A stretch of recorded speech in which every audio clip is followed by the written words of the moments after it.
Hello students, चलिए हम start करते हैं, कंटिन्यू करते हैं हमारा चैप्टर साइंटिफिक मैनेजमेंट। हमने साइंटिफिक मैनेजमेंट के प्रिंसिपल्स को पढ़ा था और टेक्निक्स को, 3 टेक्निक्स को पढ़ा था। फर्स्ट टेक्निक थी हमारी फंक्शनल फॉर्मेनशिप, सेकंड टेक्निक थी हमारी स्टैंडर्डाइजेशन ऑफ वर्क और थर्ड टेक्निक थी सिंप्लीफिकेशन। तो अब हम करने जा रहे हैं scientific study of work, that is fourth technique of scientific management. इससे पहले हम साइंटिफिक मैनेजमेंट की मीनिंग को एक बार रिवाइज कर लेते हैं।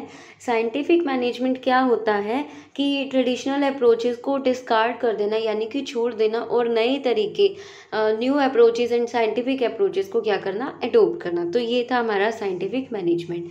तो अब हम करते हैं fourth technique of scientific management, that is scientific study of work. देखिए इस टेक्निक में F.W. टेलर क्या कहना चाहते हैं कि जो डिफरेंट पर्सपेक्टिव्स है या फिर एरियाज़ हैं उन्हें स्टडी किया जाए, जैसे कि मेथड स्टडी की जाती है, मोशन स्टडी की जाती है, time study and fatigue study की जाती है। It means to conduct a deep analysis of all the activities being performed in the organization with the aim of producing maximum possible quality output at minimum cost. F.W. Taylor क्या कहते हैं कि जितनी भी activities perform की जा रही हैं ऑर्गेनाइजेशन में, सबको डीपली स्टडी किया जाए ताकि उनसे हमें मैक्सिमम आउटपुट मिले और जो हमारी कॉस्ट है वो मिनिमम हो जाए। तो हम मेथड स्टडी, मतलब जिस मेथड को फॉलो करके प्रोडक्शन किया जा रहा है उस मेथड को स्टडी करते हैं, मोशंस को स्टडी करते हैं, टाइम स्टडी एंड फैटिग को स्टडी करते हैं। तो देखिए first point is method study. It refers to identify the most suitable way to do a particular activity. अब देखिए किसी काम को करने के एक से ज़्यादा मेथड्स हो सकते हैं, एक से ज़्यादा तरीके हो सकते हैं। तो मोस्ट सुटेबल मेथड को चूज़ किया जाता है, यानी कि सबसे पहले स्टडी किया जाएगा कि what are the various methods to complete this job. कौन कौन से मेथड्स हैं जिनके थ्रू हम इस पर्टिकुलर काम को कर सकते हैं, और उसके बाद ये एनालाइज किया जाता है कि which method is the best to do the job, कि कौन सा मेथड बेस्ट है जिससे वेस्टेज रिसोर्सेज की ना हो, कॉस्ट मिनिमम टू मिनिमम आए और जो हमें आउटपुट मिले वो मैक्सिमम मिले। To conduct this study process chart and operation research techniques are used. इस स्टडी को करने के लिए process chart and operation research techniques को यूज़ किया जाता है। प्रोसेस चार्ट मीन्स यानी कि किसी मेथड में क्या क्या प्रोसेसेस रहती है, किसी मेथड की क्या प्रोसेस रहती है, उससे रिलेटेड चार्ट बनाया जाता है, यानी कि चार्ट के थ्रू एनालाइज किया जाता है। ऑपरेशन रिसर्च टेक्निक्स को यूज़ किया जाता है जिनके थ्रू पता चलता है कि which method is best to do the work. The main objective of this study is to minimise the cost of production and maximise the quality and the level of satisfaction. इसका main objective क्या है कि cost of production को कम से कम करना और जो हमारा आउटपुट है उसे मैक्सिमम करना, आउटपुट की क्वालिटी को मैक्सिमम करना, ताकि जो कस्टमर्स हैं उन्हें सेटिस्फाई किया जा सके। Next is motion study. अब देखिए मोशन स्टडी क्या है कि नाम से ही पता चल रहा है, मोशंस यानी कि मूवमेंट्स, कि हमने जिस मेथड को अडोप्ट किया, जिस मेथड को यूज़ करते हुए हम अपने प्रोडक्शन को कर रहे हैं या फिर प्रोडक्ट्स को प्रोड्यूस कर रहे हैं, उसमें कितने मोशंस होने चाहिए, यानी कि ये चेकआउट किया जाता है। और जो अननेसेसरी मोशंस होते हैं उन्हें क्या कर दिया जाता है, रिमूव कर दिया जाता है। It refers to conduct the study of motions being performed by workers and machines while doing the job, कि कौन कौन से मोशंस यानी कि मूवमेंट्स किए जाते हैं वर्कर्स के द्वारा और मशीन्स के द्वारा while doing the job, काम को करते हुए। The movie camera is used to conduct this study. The main objective of the study is to eliminate the unnecessary motions. इस मोशन स्टडी को इसलिए किया जाता है ताकि जो अननेसेसरी मोशंस हैं, अननेसेसरी मूवमेंट्स हैं, उन्हें क्या किया जा सके, एलिमिनेट किया जा सके, हटाया जा सके। अब जैसे प्रोडक्शन के टाइम पर जैसे कि 2 मशीन्स का यूज़ होता है, मशीन 1 एंड मशीन 2, तो जो वर्कर्स हैं उन्हें मूव करना पड़ता है रैंडमली मशीन 1 की तरफ और मशीन 2 की तरफ। तो कितनी बार वो अननेसेसरीली मूव करते हैं मशीन 1 और मशीन टू की तरफ आ रहे हैं, जा रहे हैं, आ रहे जा रहे हैं, जबकि आने जाने की बजाय वो उस टाइम पर कुछ और काम भी कर सकते थे जिसका यूज़ होता, लेकिन वो बेवजह आ जा रहे हैं, बेवजह मोशंस हो रहे हैं, बेवजह हाथ पैर चला रहे हैं, तो जिसका कोई मतलब नहीं है। तो इससे क्या होता है, टाइम वेस्ट हो रहा है सबसे पहला तो, दूसरा उनकी एफिशिएंसी कम हो रही है, बेवजह इधर से उधर आएंगे जाएंगे तो थक जाएंगे, उनकी एफिशिएंसी कम हो जाएगी, कम काम कर पाएंगे। तो अननेसेसरी जो मोशंस है, जो मूवमेंट्स है वर्कर्स की भी और मशीन्स की भी, उनको हटा दिया जाता है मोशन स्टडी के थ्रू, ताकि जो एफिशिएंसी है वर्कर्स की भी और मशीन्स की भी क्या हो जाए, बढ़ जाए। For example, during an experiment, it was found that while laying a brick, a mason was conducted 18 different activities. mason बोलते हैं मतलब मिस्त्री को, कि वाइल लाइंग अ ब्रिक, एक ईंट लगाते हुए कि जो मिस्त्री है वो वर्कर या फिर मजदूर है वो 18 एक्टिविटीज़ करता है, 18 तरह की एक्टिविटीज़ करता है। मतलब ईंट उठाएगा, मतलब इधर हाथ चलाएगा, उधर हाथ चलाएगा, तो वो 18 तरह की एक्टिविटीज़ कर रहा है। But after eliminating the unnecessary activities the number of activities could be reduce to 5 and in certain cases even down to 2 activities. तो ये चेकआउट किया गया, मतलब मोशन स्टडी किया गया कि कितने आइडल मोशंस होने चाहिए, कितने अननेसेसरी मोशंस हैं जो वो मजदूर कर रहा है। तो ये पाया गया कि जो अननेसेसरी एक्टिविटीज़ हैं उनको रिमूव करने के बाद नेसेसरी मोशंस केवल कितने रह जाते हैं, 5, यानी कि 18 में से 5 एक्टिविटीज़ ही ज़रूरी है, 5 मोशंस ही ज़रूरी हैं। जो 13 मोशंस वो बेवजह कर रहा था, उससे उस वर्कर की क्या हो रही है, एफिशिएंसी कम हो रही है। और इन सर्टेन केसेस, मतलब कुछ एक केसेस में ये जो एक्टिविटीज़ हैं, जो मोशंस हैं, इनकी जो संख्या है वो केवल 2 भी हो सकती है।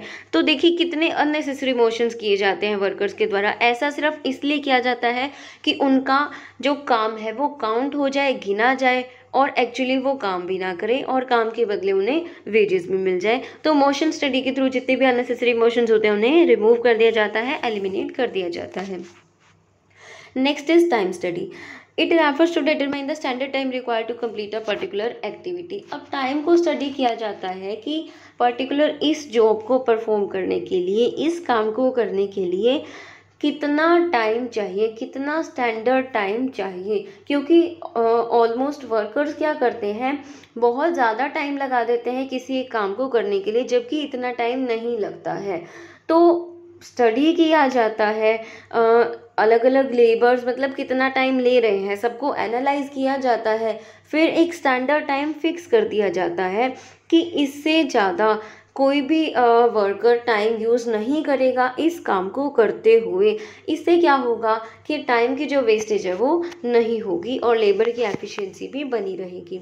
The standard time is determined on the basis of average time taken by several experiences of the same work. Standard time determine किया जाता है, यानी कि फिक्स किया जाता है किसके बेसिस पर, एवरेज टाइम के बेसिस पर। एवरेज टाइम यानी कि जो डिफरेंट वर्कर्स हैं उन्होंने एवरेज, उनका एवरेज टाइम निकाला जाता है और उसके बेसिस पर स्टैंडर्ड टाइम फिक्स कर दिया जाता है। This study is conducted with the help of stop watch. Stop watch को यूज़ किया जाता है ताकि एग्जैक्ट टाइम पता लगाया जा सके कि इतने टाइम पर इस जॉब को पूरा किया जा सकता है। The main objectives of the study are, time study को करने के जो ऑब्जेक्टिव्स हैं वो ये हैं, to get the estimated figure of labour cost, to get the estimated figure of labour cost, ताकि हमें पता चले कि जो हमारी लेबर कॉस्ट है वो कितनी आ सकती है, हम लेबर कॉस्ट को एस्टिमेट कर सकते हैं। To determine the number of required workers, हमें कितने वर्कर्स की ज़रूरत है हम इसका पता लगा सकते हैं। Next one is to decide about the suitable incentive plan, हम पता लगा सकते हैं या फिर ये डिसाइड कर सकते हैं कि इंसेंटिव प्लान, कौन सा इंसेंटिव प्लान बेस्ट रहेगा या फिर सूटेबल रहेगा। इंसेंटिव्स मतलब कि जो अलग अलग सुविधाएं दी जाती हैं वर्कर्स को, जो भी उन्होंने अच्छा काम किया उसके लिए। फिर है fatigue study.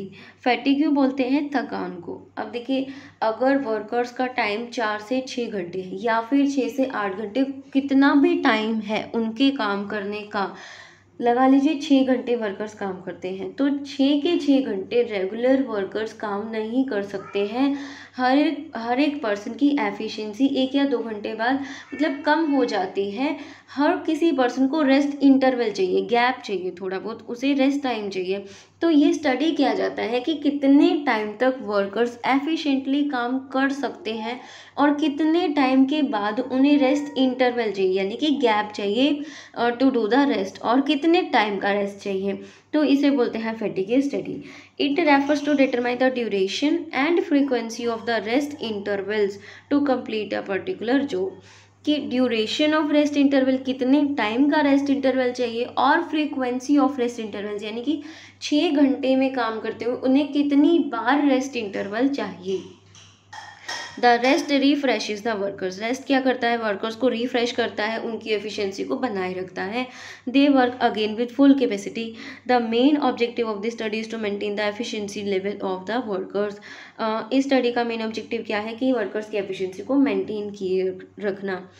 There may be so many causes of the fatigue such as long working hours, poor working conditions, unsuitable work, unhappy relations with the boss, etc. etc. हाँ, fatigue यानी कि थकान के, बोर हो जाने की क्या क्या कारण हो सकते हैं।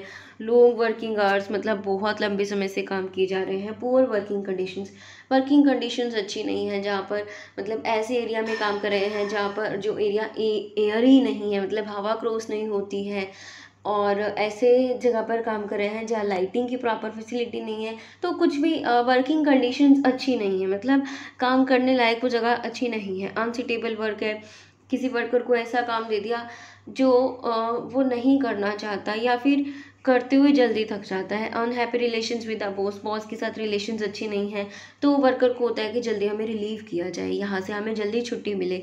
तो इस तरह से जो फैटिग्यू है मतलब थकान है, जो बोर हो जाने के कई कारण हो सकते हैं वर्कर्स के। तो ये हमने पढ़ा technique scientific study of work, जिसमें हम डिफरेंट फील्ड्स को या फिर डिफरेंट फिनोमेनास को स्टडी करते हैं ताकि जो वर्कर्स की एफिशिएंसी है उनको क्या किया जा सके, मेंटेन किया जा सके। Next technique is differential wage system. Differential wage system क्या बोलता है, टेलर ने बोला कि जो वेज सिस्टम है, जो वेज रेट है, वो सेम नहीं होना चाहिए, वो डिफरेंट होना चाहिए डिफरेंट वर्कर्स के लिए। डिफरेंशियल अलग अलग वेज सिस्टम अपनाया जाए अलग अलग वर्कर्स के लिए। Taylor has advise the adoption of differential wage system in order to motivate the employees. Taylor ने एडवाइस किया कि डिफरेंशियल वेज सिस्टम को अपनाया जाए ताकि एम्प्लॉयज़ को मोटिवेट किया जा सके। इस सिस्टम के according to this system wages are paid on the basis of work done and not on the basis of time spent in doing the work. अब टेलर ने क्या बोला कि जो वेजेस दी जानी चाहिए वो टाइम के बदले नहीं दी जानी चाहिए, कि 6 घंटे काम किया तो इतने यूनिट्स काम करने 6 घंटे काम किया तो आपको इतने वेजेस मिलेंगे। जो वेजेस दिए जाने चाहिए वो कितने यूनिट्स प्रोड्यूस किए उसके अकॉर्डिंग दी जाने चाहिए, कितना काम एक्चुअली डन किया उसके अकॉर्डिंग वेजेस दी जानी चाहिए। In this system 2 different wage rates are used. इस सिस्टम के अकॉर्डिंग 2 तरह की वेज रेट को डिटरमाइन कर लिया जाता है। One is higher wage rate and other is lower wage rate. एक वेज रेट मतलब कि ज़्यादा और दूसरा कम वाला। Those workers who are able to produce the standard number of units within a fixed duration are paid as per the high wage rate, and those workers who are not able to produce the standard number of units within the same time are paid as per the lower wage rate। यानी कि standard fix कर दिया जाता है, इतने units एक दिन में एक वर्कर को बनाने हैं। अगर कोई वर्कर स्टैंडर्ड यूनिट्स बना लेता है तो उसे हायर वेज रेट मिलेगा, और अगर कोई वर्कर स्टैंडर्ड यूनिट्स नहीं बना पाता तो उसे कम वेज रेट मिलेगा। जैसे कि इन्होंने एग्जांपल दिया है कि पर डे का आउटपुट डिसाइड किया है 20 यूनिट्स। हर दिन एक वर्कर को 20 यूनिट्स बनाने ही है, और 2 तरह की वेज रेट डिटरमाइन किए हैं। One is ₹5 per unit and second is ₹4 per unit. तो एक है वर्कर ए जो कि एक दिन में बाकी 20 यूनिट्स को बना लेता है, तो उसे 5 रुपीज़ पर यूनिट के अकॉर्डिंग वेजेस मिलेंगे। और जो सेकंड वर्कर है वर्कर बी, वो एक दिन में 18 यूनिट्स बना रहा है, तो उसे 4 रुपीज़ पर यूनिट्स के अकॉर्डिंग वेजेस मिलेंगे।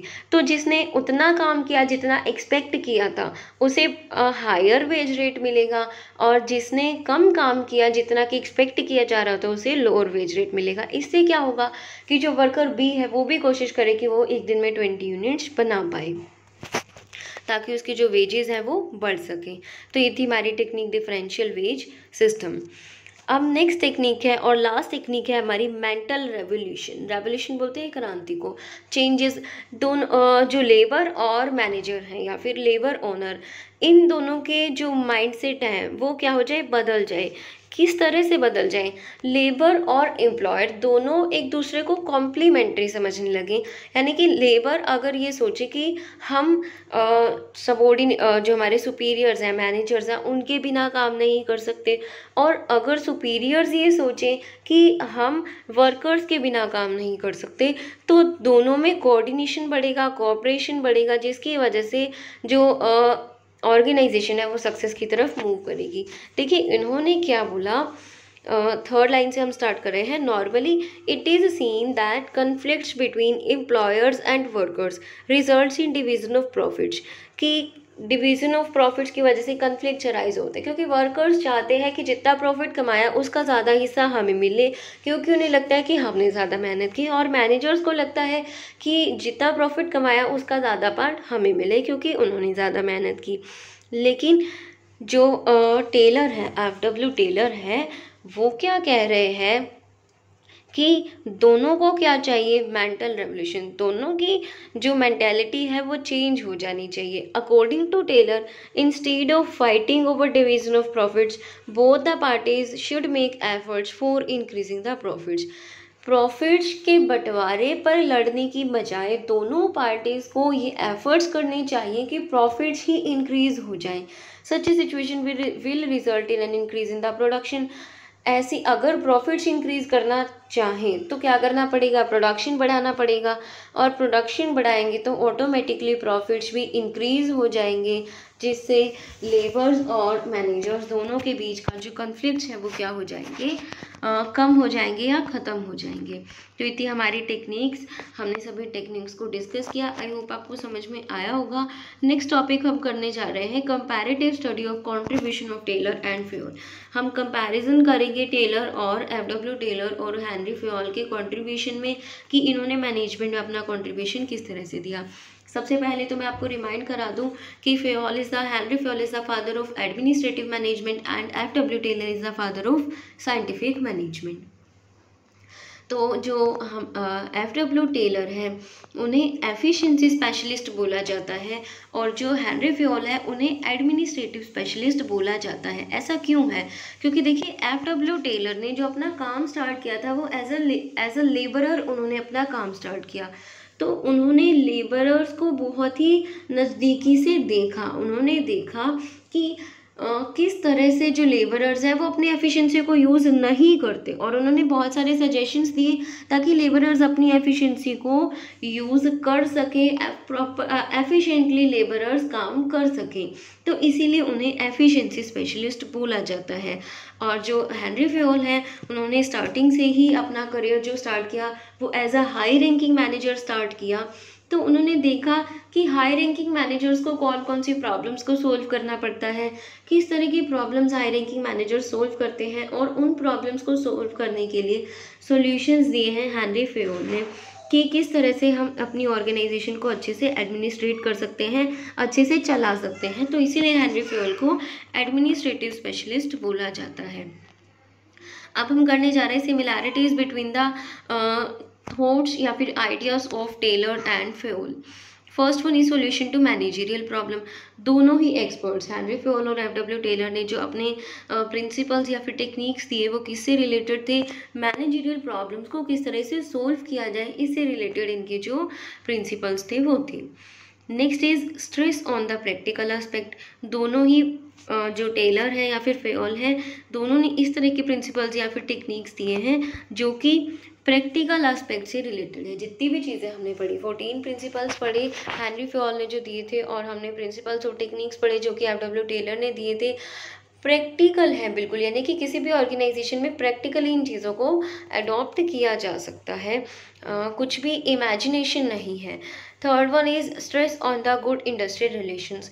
जो हेनरी फेयल है और एफ डब्ल्यू टेलर है, दोनों ही इस बात पर स्ट्रेस करते हैं कि जो वर्कर्स और ओनर्स हैं इनमें अच्छे रिलेशंस हो जाए, कन्फ्लिक्ट नहीं हो। तो ये थी सिमिलैरिटीज़। अब हम देखते हैं dissimilarities in the ideas of the Taylor and the Fayol. First इन्होंने बताया है पर्सपेक्टिव। जो टेलर के आइडियाज़ हैं वो रिलेटेड है फैक्ट्री एरिया से, किस तरह से हम लेबर्स के एफिशिएंसी को इंक्रीज़ कर सकते हैं, इम्प्रूव कर सकते हैं। फेयल ने जो आइडियाज़ दिए हैं वो रिलेटेड है हाई लेवल मैनेजमेंट से, कि किस तरह से हम अपने ऑर्गेनाइजेशन की एफिशिएंसी को बढ़ा सकते हैं या हम अपनी ऑर्गेनाइजेशन को अच्छे से एडमिनिस्ट्रेट कर सकते हैं। Second is unity of command. देखिए एफ डब्ल्यू टेलर के जो कॉन्सेप्ट हैं उनके अकॉर्डिंग यूनिटी ऑफ कमांड को फॉलो नहीं किया जाता। Unity of command is violated. कैसे? हमने एक टेक्निक किया था फंक्शनल फॉर्मनशिप, जिसमें वर्कर्स काम कर रहे हैं प्रोडक्शन और प्लानिंग एक्सपर्ट्स के अंडर, और वहाँ पर 4 प्रोडक्शन एक्सपर्ट्स हैं और 4 प्लानिंग एक्सपर्ट्स हैं, उनके अंडर वर्कर्स काम कर रहे हैं। तो अब देखिए वर्कर्स एक से ज़्यादा सुपीरियर्स के अंडर काम कर रहे हैं, तो यूनिटी ऑफ कमांड फॉलो नहीं होता। जबकि हेनरी फेयल स्ट्रेस देते हैं कि यूनिटी ऑफ कमांड को फॉलो किया जाना चाहिए, ताकि जो सबॉर्डिनेट्स हैं और जो सुपीरियर्स हैं उनकी एफिशिएंसी बढ़ सके। Third one is applicability. It is applied in special situations. जो एफ.डब्ल्यू. टेलर के कंसेप्ट हैं उनको स्पेशल सिचुएशंस में, सर्टेन सिचुएशंस में अप्लाई किया जा सकता है। जैसे डिफरेंशियल वेज पेमेंट हमने पढ़ा कि अगर जो हमारे वर्कर्स हैं वो स्टैंडर्ड यूनिट्स को नहीं बनाते हैं तो हम लोअर वेज रेट को अडॉप्ट करेंगे या फिर अप्लाई करेंगे।